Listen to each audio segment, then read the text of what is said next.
A king sits alone in his chamber, the smell of infection filling the room. His leg wound oozes constantly, requiring daily attention from physicians who can do nothing to actually heal it. Outside these walls, he's still the most powerful man in England. Inside, he's become something else entirely. 2 wives are dead by his command. 4 others have survived him through luck, intelligence, or timing. This is the story of how one man's desperation destroyed not just the women who loved him, but transformed him into the tyrant history remembers, the Golden Prince. In June 1509, 18-year-old Henry VIII became King of England, and the kingdom celebrated like they'd been given a gift. His father, Henry VII, had been cautious, calculating, more interested in filling the treasury than winning hearts. This new king was different. He stood over 6 feet tall when most men barely reached 5.5. He jousted, hunted, danced, wrote poetry, and composed music. He spoke Latin, French, and Spanish fluently. Ambassadors from Spain and Venice described him as the most handsome prince they'd ever seen. Within 6 weeks of his coronation, Henry married Catherine of Aragon. She was 23. He was 17. She was intelligent, deeply religious, politically skilled, and she'd been waiting for this moment through 7 difficult years of uncertainty. Catherine had first come to England in 1501 as a 15-year-old Spanish princess, sent to marry Arthur, Henry's older brother and heir to the throne. The marriage was political, designed to strengthen ties between England and Spain. 5 months after their wedding, Arthur died from sweating sickness. Catherine found herself stranded in a foreign country, a widow at 16, her future suddenly unclear. What followed were 7 years of diplomatic negotiations. Henry VII had already received half of Catherine's dowry and had no intention of returning it, but he couldn't decide what to do with her. Should she marry young Henry? Should she return to Spain? The discussions dragged on while Catherine lived in near poverty, her household expenses barely covered, her servants unpaid, her position neither princess nor nobody. She wrote desperate letters to her father, King Ferdinand of Aragon, begging for help that rarely came. She was a pawn in negotiations between 2 kingdoms, and pawns don't control their own fate. When Henry VII died in 1509, one of young Henry VIII's first acts was to marry Catherine. It solved diplomatic problems and honoured his father's promises, but there seemed to be genuine affection between them too. Catherine was beautiful, cultured, and devoted. For the first years of their marriage, they appeared genuinely happy together. The court flourished. Henry spent lavishly on tournaments, pageants, music, and celebrations. He positioned England as a centre of Renaissance learning, gathering scholars and artists around him. Catherine proved to be more than decorative. She served as a skilled diplomat, and when Henry went to war in France in 1513, she acted as regent with remarkable capability. She even sent him a token after English forces defeated Scottish invaders at Flodden, writing that she would have sent him the body of the Scottish king himself if it wouldn't have been too gruesome. But beneath all the pageantry and success, one problem gnawed at Henry with increasing desperation. Catherine kept getting pregnant, and the babies kept dying. She conceived shortly after their marriage in 1509, but the child was stillborn in January 1510. Later that year, she became pregnant again. This time, on New Year's Day 1511, she delivered a healthy son at Richmond Palace. They named him Henry, Duke of Cornwall. The kingdom erupted in celebration like nothing before. Bonfires blazed across England. Bells rang from every church. Tournaments were held in the infant's honour. The king distributed money to the poor in thanksgiving. England had a prince, an heir, a future. And then, just 52 days after his birth, on February 22nd, 1511, the baby died. No clear cause was ever recorded. He simply stopped breathing. Catherine became pregnant again in 1513 and gave birth to a son who either was stillborn or lived only hours. Another pregnancy in 1514 ended in miscarriage. In 1516, she gave birth to Mary, a healthy daughter who survived. One final pregnancy in 1518 produced a daughter who either was stillborn or died shortly after birth. By 1518, Catherine was 33 and had been pregnant at least 6 times in 9 years. Only Mary had survived infancy. For any parents in Tudor England, where losing children was heartbreakingly common, this would have been devastating. For a king desperate to secure his dynasty, it approached catastrophe. For any parent in Tudor England, where infant mortality was heartbreakingly common, this was tragedy. For a king desperate to secure his dynasty, it was approaching catastrophe. England had never been successfully ruled by a queen. The last attempt, by Matilda in the 12th century, had triggered civil war. Henry needed a male heir, not just for personal reasons, but for the stability of the realm. The Tudor claim to the throne was still relatively new, won by his father's victory at Bosworth Field just 24 years earlier. Without a son, England faced potential chaos. As Catherine aged past childbearing years in the mid-1520s, Henry's desperation intensified. And then he noticed someone who would change everything. The woman who wouldn't say yes. Anne Boleyn was not the kind of woman kings usually chose. She wasn't blonde and fair like the beauty ideal of the time. Her eyes were dark, almost black. Her hair dark, where fair was fashionable. She reportedly had an extra fingernail on one hand, a detail that would later be used as evidence of witchcraft. But Anne possessed something more powerful than conventional beauty: intelligence, wit, confidence, and the absolute refusal to become just another of Henry's mistresses. She'd spent years at the French court, absorbing sophisticated manners and culture. She dressed in French fashions, spoke perfect French, and carried herself with an assurance that stood out in the English court. She'd also learned something important about power. Women who gave in to royal desire without guarantees ended up discarded. Henry had already had an affair with Anne's sister Mary. Now, around 1526, his attention turned to Anne herself. She was one of Catherine's ladies-in-waiting, which meant she was constantly at court, constantly visible. When Henry began pursuing her with gifts and promises, Anne did something unexpected. She left court and retreated to her family's estate at Hever Castle. Henry pursued her with increasingly desperate letters. 17 of his letters to Anne survive in the Vatican archives. Hers to him don't, but we know she laid down her terms clearly: marriage and the crown, or nothing.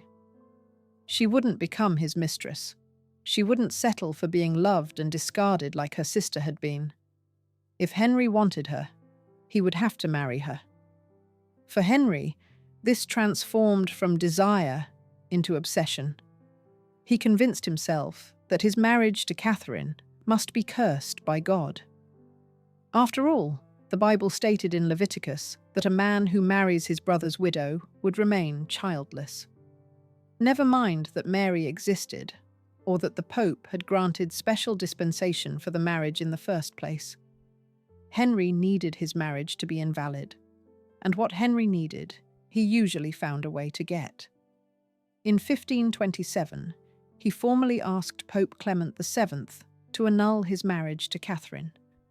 Under normal circumstances, this might have been granted quietly. Popes had annulled royal marriages before for far less convincing reasons. But these weren't normal circumstances. Catherine's nephew was Charles V, the Holy Roman Emperor, who'd recently sacked Rome and held the Pope under his effective influence, and Catherine herself refused to cooperate with any suggestion that their marriage was invalid. Catherine's resistance was remarkable. She'd been raised knowing her marriage to Henry was her divine duty. She was Queen of England, and their daughter Mary was the legitimate heir. To accept Henry's claim that the marriage was invalid would make Mary a bastard and destroy everything Catherine had endured and accomplished. She defended her position with courage that must have infuriated Henry. She even argued her own case before a special court convened in England, insisting that her marriage to Arthur had never been consummated, that she'd been a virgin when she married Henry, and that their marriage was blessed and legitimate before God. The case dragged through 1527, 1528, 1529, into 1530, 1531, 1532. Theologians debated, ambassadors negotiated, the Pope delayed and equivocated. Anne Boleyn waited, her position becoming increasingly precarious. She was neither wife nor mistress, existing in a strange limbo where courtiers didn't know whether to honour her or shun her. By 1533, Henry's patience had run out. His chief minister, Thomas Cromwell, engineered a radical solution. England would break from the Catholic Church entirely. Henry would declare himself supreme head of the Church of England, and the English Church would grant the annulment Rome had refused. The consequences of this decision would echo through English history for centuries. The English Reformation began not primarily from theological conviction, but from Henry VIII's determination to marry Anne Boleyn. In January 1533, Henry and Anne married in secret. Anne was already pregnant. Henry was absolutely convinced this child would be the son he'd torn England apart to secure. By June, Anne was crowned Queen of England in an elaborate ceremony. Catherine was stripped of her title, now referred to only as Princess Dowager, and sent away from court. She would spend her remaining years in increasingly poor lodgings, forbidden from seeing her daughter, dying in January 1536, still insisting she was Henry's true wife. On September 7th, 1533, Anne gave birth at Greenwich Palace. The child was healthy, robust, and absolutely devastatingly female. They named her Elizabeth. The documents prepared to announce the birth of a prince had to be hastily modified. Tournaments were cancelled. The son Henry had broken from Rome to secure remained absent. When everything falls apart, Anne's position was never secure. Half of England still considered Catherine the rightful queen and Mary the legitimate heir. Many blamed Anne for the religious upheaval tearing the country apart. The break from Rome had meant the dissolution of monasteries, the seizure of church property, religious persecution. People who'd been raised Catholic their entire lives were now being ordered to accept Henry as head of the church instead of the Pope. And they blamed Anne. At court, factions formed against her. Where Catherine had been diplomatic and careful, Anne was bold and confrontational. She had opinions about religion, about policy, about who should be appointed to what positions. In a mistress, such behaviour might have been tolerated as amusing. In a queen who'd failed to produce a male heir, it became dangerous. Anne miscarried in 1534. Then, in January 1536, on the very day Catherine of Aragon was buried, Anne miscarried again. This one was reported to be a male child. The timing couldn't have been worse, because just days earlier, Henry had suffered an accident that would change everything. On January 24th, 1536, Henry was jousting at Greenwich Palace. He was 44 years old, still trying to prove himself in the sport he'd once dominated. But he was no longer the athletic young king of 1509. He'd gained considerable weight over the years. His 1514 armour shows a waist measurement of 35 inches. By 1536, it was approaching 45 inches. He reportedly needed a hoist to mount his horse.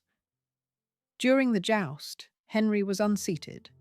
He fell hard, and his horse, also wearing full armour and weighing perhaps 1,200 pounds, fell on top of him. He lay unconscious for 2 hours. When news reached Anne at Greenwich Palace, she was so distressed that she miscarried within days. The child was reportedly a boy, about 15 weeks along. The accident left Henry with injuries that would plague him for the rest of his life. He'd already had a leg wound from a 1527 jousting injury that had mostly healed. This fall burst that old wound open and created new ones. Both legs now had ulcers that would never properly heal. They became infected constantly, causing excruciating pain and emitting a smell so foul that courtiers could tell when the king was approaching from rooms away. For a man who'd been lauded for his athletic prowess, who'd built his image around physical strength and vigour, this decline was devastating.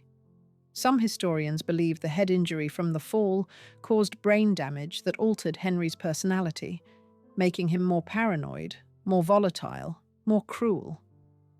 Others argue that the constant pain from his leg wounds, combined with likely diabetes and other health issues, was enough to explain his increasingly erratic behaviour. Either way, the king who recovered from that accident was more dangerous than the one who'd taken the fall. By April 1536, Thomas Cromwell had begun building a case against Anne. The charges were adultery with 5 men, including her own brother George Boleyn, plus treason. The accusations were almost certainly fabricated, woven from court gossip, forced confessions, and deliberate misinterpretations of courtly behaviour. But once Cromwell decided someone was guilty, evidence had a way of materialising. The 5 men accused with Anne were arrested first. Mark Smeaton, a court musician of humble origins, was the only one to confess, likely under torture. He admitted to adultery with the Queen, though he later seemed to recant. The others maintained their innocence to the end. Sir Henry Norris, one of Henry's closest friends and head of the Privy Chamber, refused to confess even when offered his life in exchange. He insisted on Anne's innocence and his own. William Brereton and Francis Weston similarly denied the charges. George Boleyn, Anne's own brother, was accused of an incestuous relationship with his sister, charges so shocking they were whispered even in a court accustomed to scandal. The men were tried on May 12, 1536. The evidence against them was thin and contradictory. Several alleged encounters supposedly occurred when Anne was either provably elsewhere or visibly pregnant. But once accused, their fates were sealed. All 5 were convicted. Norris, Weston, Brereton, and Smeaton were executed on May 17th at Tower Hill. George Boleyn was beheaded separately as a peer of the realm. Before his death, Norris refused one final opportunity to confess and save himself, maintaining Anne's innocence to the scaffold. Anne was arrested on May 2nd and taken to the Tower of London by barge, entering through the Watergate. She'd stayed in the Tower before her coronation 3 years earlier in luxurious royal apartments. Now she was a prisoner in different quarters, awaiting trial for treason. Her behaviour during her imprisonment was recorded by her attendants. At times she seemed almost hysterical, laughing inappropriately, making dark jokes about her fate. At other times she was calm and prayerful. She asked questions about how she would die, whether it would hurt, whether she would be burned as traitors sometimes were. Her trial took place on May 15th in the Great Hall of the Tower, before a court of 27 peers. Her own uncle, the Duke of Norfolk, presided as High Steward. Her father sat among her judges. The evidence presented was contradictory and thin. Several of the alleged incidents supposedly occurred when Anne was visibly pregnant, or when she and the accused men were in different locations entirely. Her response to the charges was reportedly calm and articulate, denying everything. But the verdict was predetermined. Every peer found her guilty. She was sentenced to death, either by burning or beheading at the king's pleasure. Before her execution, Henry had their marriage annulled. The grounds were that Henry's previous relationship with Anne's sister Mary made the marriage invalid from the start. This made Elizabeth a bastard, just like Mary. After everything Henry had done to marry Anne, after breaking from Rome and splitting England religiously, he now claimed the marriage had never been valid at all. On May 19th, 1536, Anne Boleyn was led to a scaffold on Tower Green. She wore a dark, grey damask gown and a red petticoat. Her black hair was tucked up under a white coif. A skilled French swordsman had been brought from Calais to carry out the execution, Henry's gesture of mercy.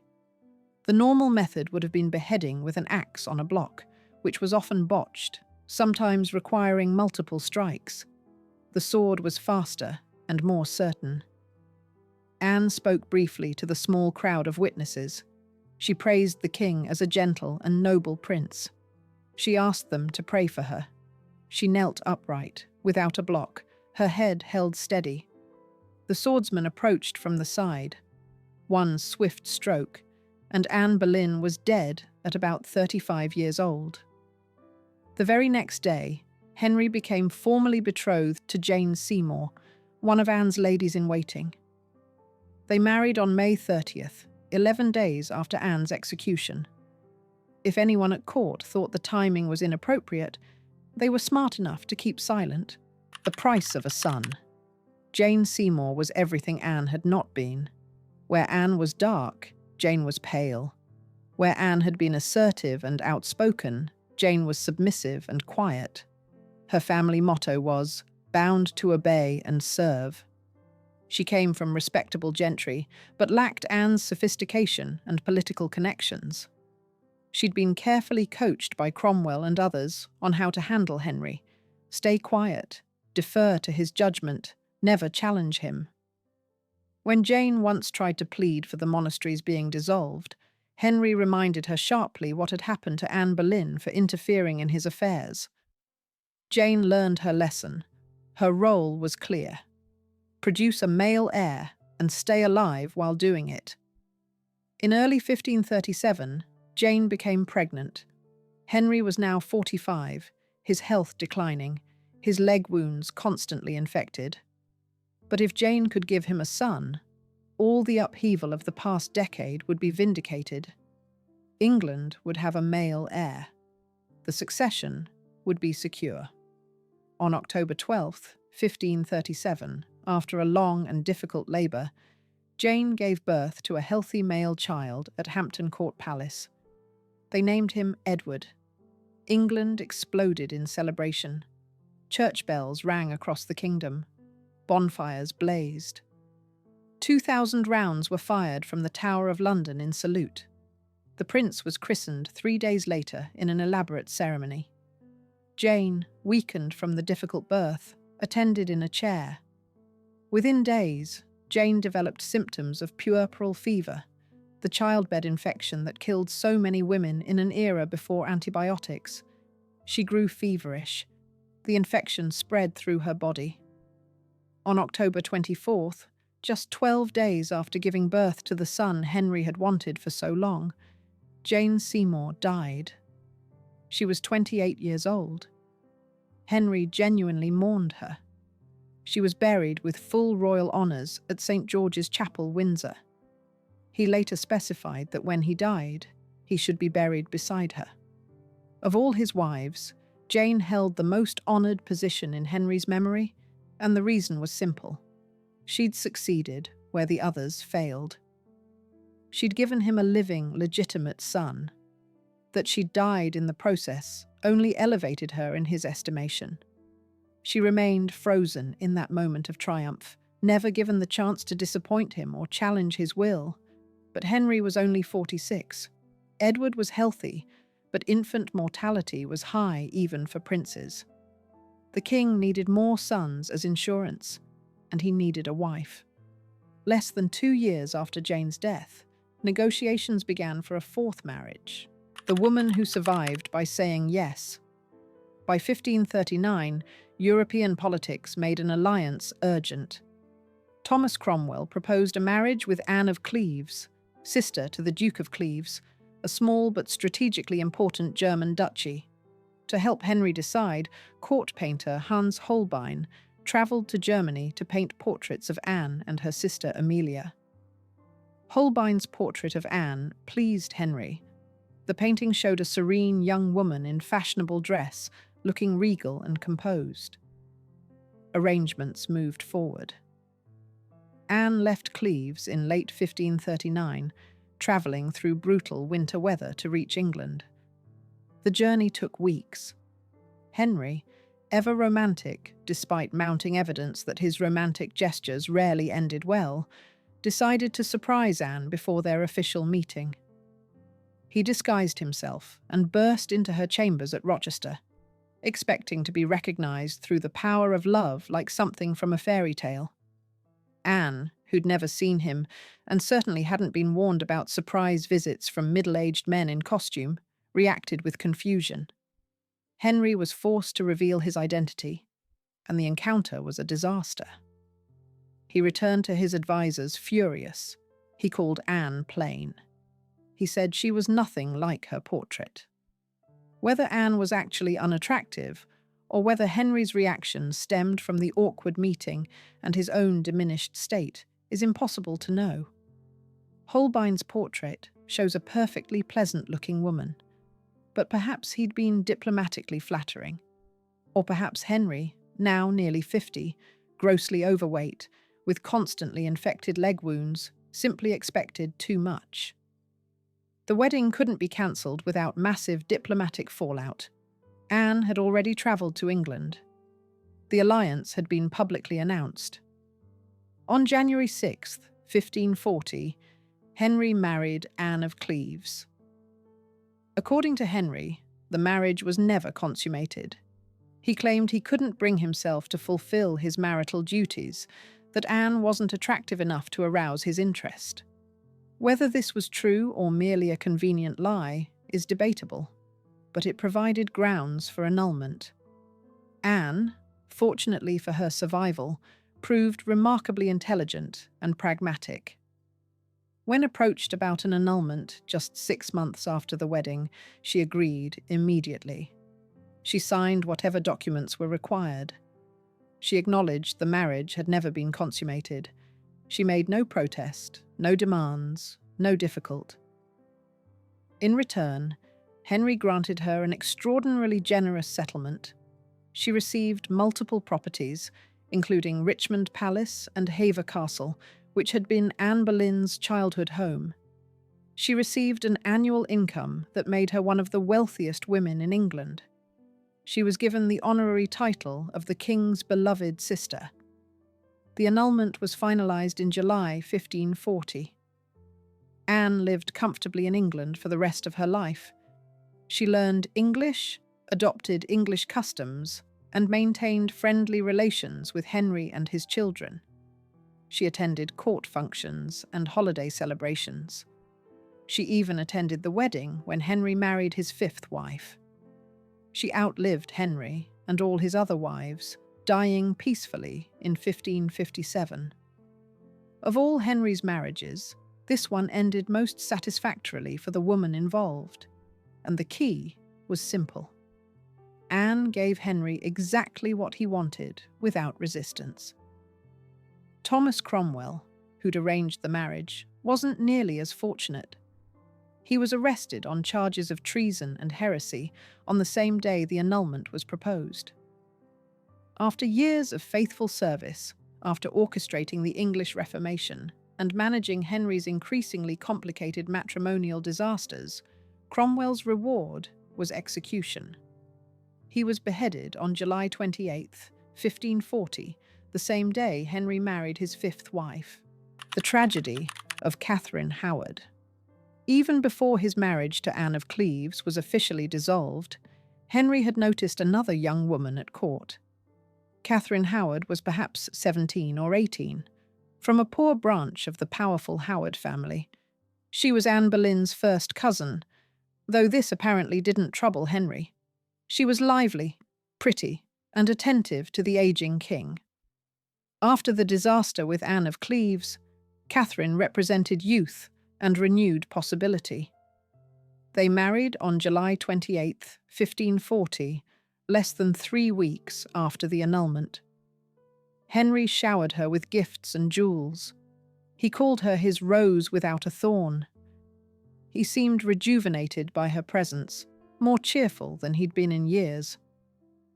The court noted the contrast. The king was 49, grossly obese, barely able to walk without assistance, his leg wounds constantly draining. His new queen was a teenager. Catherine had grown up in the chaotic household of her step-grandmother, the Dowager Duchess of Norfolk. Supervision was lax. Young women had considerable freedom. Before marrying Henry, Catherine had been involved romantically with Francis Dereham, a gentleman of the household who'd considered her his wife. Even earlier, when she was around 13, she'd had inappropriate contact with her music teacher Henry Manox. In Tudor England, where a queen's purity reflected directly on the king's honour, any history of romantic involvement was dangerous information. But Catherine's real mistake came after her marriage. Thomas Culpeper, a gentleman of the king's privy chamber, was young, handsome, and had known Catherine before her marriage. Whether they actually had an affair or merely met inappropriately remains debated, but they certainly engaged in secret meetings that showed catastrophic lack of judgment. In November 1541, the truth began emerging. Francis Dereham was now working in Catherine's household, placed there through her influence. Thomas Culpeper had been meeting secretly with the Queen. The details came from servants, from Catherine's former household companions, from people who'd witnessed her youthful relationships. Archbishop Thomas Cranmer presented the evidence to Henry during a religious service, handing him a letter detailing the accusations. Henry's reaction revealed how deeply this hurt him. He wept. He raged. He called for a sword so he could kill Catherine himself. He swung between believing her guilty and desperately hoping she was innocent. He genuinely cared for Catherine, had seen her as a gift in his declining years. Her betrayal cut deep in ways his break with Catherine of Aragon and execution of Anne Boleyn hadn't. Catherine was arrested and questioned. She confessed to the premarital relationships with Dereham and Manox, but denied adultery during her marriage. Culpeper, questioned and possibly tortured, confessed to intending impropriety, if not actually committing it. Dereham and Culpeper were executed in December 1541 at Tyburn, subjected to the brutal punishment of being hanged, drawn, and quartered. Parliament passed an Act of Attainder declaring it treason for an unchaste woman to marry the king without revealing her past. Catherine was stripped of her title. She was taken to the Tower of London on February 10, 1542. According to later accounts, she spent her final night practicing how to lay her head on the block, determined to die with dignity. On February 13, 1542, Catherine Howard was executed on Tower Green, in the same spot where her cousin Anne Boleyn had died less than 6 years earlier. She was perhaps 21 years old. Lady Rochford, who'd helped facilitate meetings between Catherine and Culpeper, was executed alongside her.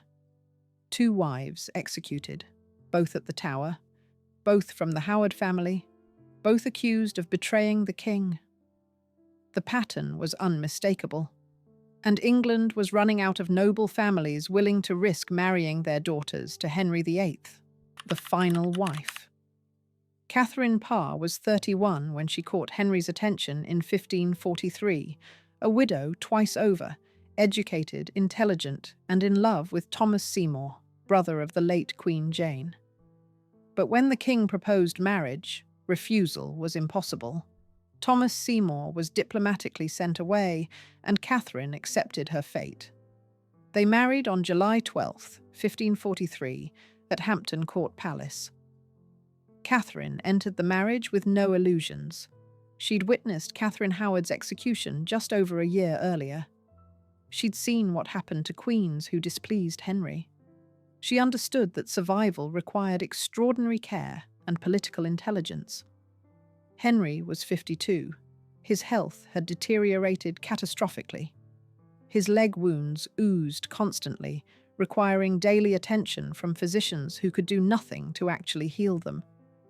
The smell of infected flesh was so strong that courtiers could identify his approach from the odour alone. He weighed well over 300 pounds. His waist measured 54 inches. He could barely walk and needed mechanical assistance to manage stairs. His temper was unpredictable, his paranoia consuming. Catherine approached her role as nurse companion as much as wife. She tended Henry during his declining health with patience and skill. More importantly, she worked to bring his children together. Mary was 27, embittered by her treatment after her mother's downfall, declared illegitimate and estranged from her father for years. Elizabeth was 10, daughter of an executed traitor, also technically illegitimate despite her obvious intelligence. Edward was 6, the precious son and heir, kept isolated. Catherine managed relationships with all three, earning their respect and affection. She convinced Henry to restore Mary and Elizabeth to the line of succession, though not to legitimacy. She encouraged Edward's education. She created something resembling a functional family. But Catherine also had her own intellectual interests. She was drawn to Protestant reformist ideas, engaging with scholars and theologians about religious matters. She even wrote and published religious works, becoming the first English queen to publish under her own name. In Henry's final years, when religious conservatives were actively hunting for Protestant heretics at court, this became extremely dangerous. In 1546, Catherine's enemies prepared charges of heresy against her. The king signed a warrant for her arrest. Whether Henry genuinely believed the charges or was being manipulated by conservative factions is unclear. What's certain is that Catherine learned of the warrant and took immediate action. She went to Henry's chambers in apparent distress. When he challenged her about her religious opinions, she completely submitted. She claimed she'd only discussed theology to distract him from his pain, that she deferred to his superior judgment in all religious matters, that she sought only to learn from him. Whether Henry believed this reversal or simply chose to accept it, the crisis passed. The arrest warrant was cancelled. When guards arrived at Hampton Court to arrest the Queen, Henry sent them away with fury, claiming he'd never intended such action. Catherine had survived where 5 previous wives had not, and she'd done it through intelligence, submission, and perfect timing. Catherine outlasted Henry, who died on January 28, 1547. Within months, she married Thomas Seymour, the man she'd loved before Henry's proposal. She became pregnant at 36 and gave birth to a daughter, Mary, in September 1548. But childbirth in Tudor England remained treacherous. Catherine developed puerperal fever and died on September 5, 1548, just days after delivering her child. She'd survived Henry VIII, only to die from complications of bearing another man's baby. After everything she'd endured and navigated, the end came from the same thing that had killed Jane Seymour, the monster in the mirror. Henry VIII's transformation from Renaissance prince to tyrant wasn't sudden. It was a gradual collapse spanning decades, driven by desperation for a male heir enabled by absolute power, and accelerated by deteriorating physical and possibly mental health. The young king who'd danced and jousted in 1509 couldn't walk unassisted by 1546. His waist had expanded from 32 inches to 54 inches. His leg wounds required constant medical attention and filled rooms with the smell of rotting flesh. He likely suffered from type 2 diabetes, gout, and multiple other ailments. Some historians believe the 1536 jousting accident caused brain damage that altered his personality. Others point to the psychological effects of absolute power combined with mounting frustration and constant physical pain. The man who'd written passionate love letters to Anne Boleyn had her executed less than 3 years into their marriage. The king who'd broken from Rome to marry Anne then destroyed her reputation so thoroughly that her name became synonymous with adultery and treason. He executed not just 2 wives, but tens of thousands of people during his 38-year reign. Dissent, real or imagined, was met with the axe, the rope, or burning. His children bore deep scars from his decisions. Mary grew up watching her mother humiliated and discarded, herself declared a bastard and separated from both parents. She would later spend her reign trying to undo her father's reformation, executing Protestants with the same ruthless efficiency Henry had employed. Elizabeth witnessed her mother's execution at age 2, grew up knowing she was the daughter of an executed traitor, and learned early that survival required intelligence and the appearance of submission. Edward was raised in protective isolation, the precious heir who could never be risked, dying at 15 without knowing normal childhood.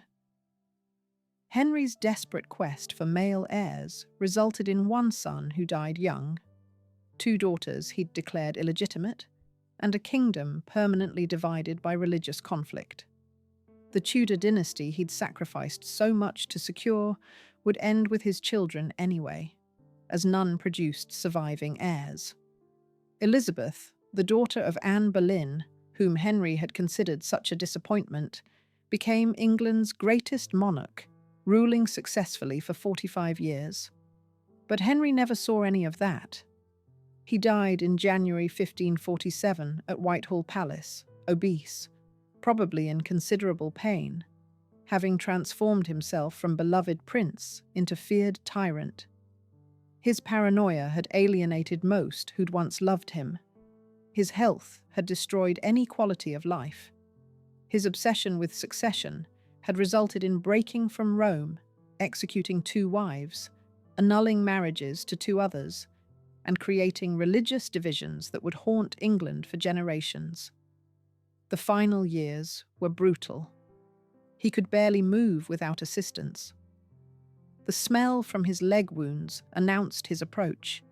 He'd outlived most friends and contemporaries, having executed many who displeased him. The vibrant young king who'd embodied Renaissance ideals had become a grotesque monument to power, corrupted by desperation. He was buried beside Jane Seymour at St. George's Chapel, Windsor, the wife who'd given him what he wanted most and died before disappointing him. Perhaps that's why she remained his favourite. She never had the chance to fail his expectations or challenge his will. She was preserved forever at her moment of greatest triumph. Catherine of Aragon spent her final years stripped of her title, but not her dignity, dying in 1536, still considering herself Henry's true wife. Anne Boleyn was executed on false charges, her name blackened, though her daughter would vindicate her memory spectacularly. Jane Seymour died giving birth, elevated by death to a status she might never have achieved in life. Anne of Cleves survived through intelligence and pragmatism, living comfortably until 1557.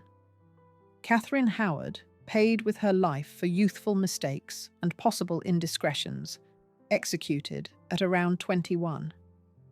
Catherine Parr survived Henry, only to die in childbirth the following year. 2 executed, 2 annulled, 1 death in childbirth, 1 survivor. The famous schoolchildren's rhyme is technically inaccurate, but it captures essential truth. Being married to Henry VIII was extraordinarily dangerous. These weren't 6 interchangeable women who happened to marry the same man. They were individuals with distinct personalities, forced to navigate an impossible situation. Marriage to an increasingly unstable absolute monarch whose need for sons outweighed consideration for their lives or well-being. Henry's reign transformed England permanently. The break from Rome initiated the English Reformation, though Henry remained theologically conservative. The dissolution of the monasteries redistributed vast wealth and created a new class of landowners. His matrimonial adventures established legal precedents around marriage and succession debated for generations. But the human cost was staggering. 2 executed queens, 5 executed men accused of adultery or conspiracy. Thomas Cromwell, Thomas More, John Fisher, and thousands of others who fell afoul of royal will. Families destroyed. Religious communities dissolved. A nation torn by conflict that wouldn't fully resolve until long after Henry's death. The irony is that none of it achieved what Henry wanted. His desperate quest for multiple male heirs produced one son who died at 15. The dynasty he'd torn England apart to secure ended with his children. The stability he'd sought through succession resulted in religious conflict that nearly destroyed the realm. And Elizabeth, the daughter of Anne Boleyn, whom he'd considered such a disappointment, proved to be the greatest Tudor monarch of all, ruling longer and more successfully than her father, despite being exactly what Henry had feared most: a queen regnant. History has its own sense of justice, and sometimes it's darkly poetic. If you enjoyed this video, please like and subscribe to our channel so you never miss out on more fascinating stories.